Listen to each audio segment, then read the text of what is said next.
అందరికీ నమస్కారం.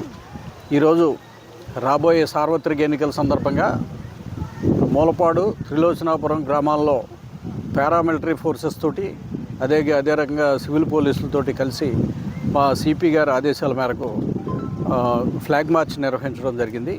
ముఖ్యంగా ఈ ఫ్లాగ్ మార్చ్ నిర్వహించడంలో ముఖ్య ఉద్దేశం ఏంటంటే, మెయిన్ ప్రజలంతా కూడా తమ ఓటు హక్కుని నిర్భయంగా వినియోగించుకోవాలి. దానికి వినియోగించుకునేటందుకు గాను పోలీసులంతా సర్వసన్నద్ధంగా ఉన్నాం. వారికి ఏ రకమైన ఇబ్బంది లేకుండా మేమంతా రెడీగా ఉన్నాము అనే భరోసా వాళ్ళు కల్పించడమే మా ఉద్దేశం. కాబట్టి అందరూ కూడా తమ ఓటు హక్కుని నిర్భయంగా, ఎటువంటి భయం లేకుండా నిష్పక్షపాతంగా వినియోగించుకోవాలని ఈ సందర్భంగా విజ్ఞప్తి చేస్తున్నాం. అంతేకాకుండా ఈ సార్వత్రిక ఎన్నికల సందర్భంగా అత్యంత సమస్యాత్మక గ్రామాలన్నీ కూడా ఈ ఫ్లాగ్ మార్చ్ నిర్వహించడం జరుగుతుంది.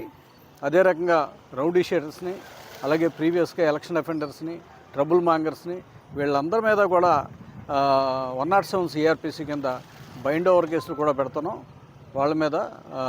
కాబట్టి ఎవరికి కూడా, ప్రజలందరికీ ఎవరికి ఏ రకమైన భయం లేకుండా నిర్భయంగా తమ ఓటు హక్కును వినియోగించుకోవాల్సిందిగా ఈ సందర్భంగా విజ్ఞప్తి చేస్తున్నాం. సాంఘిక కార్యక్రమం చేసిన అటు వారితో చట్ట ప్రకారం చర్యలు తీసుకునబడింది. ఇట్లు విక్రమపట్నం పోలీసు వారు.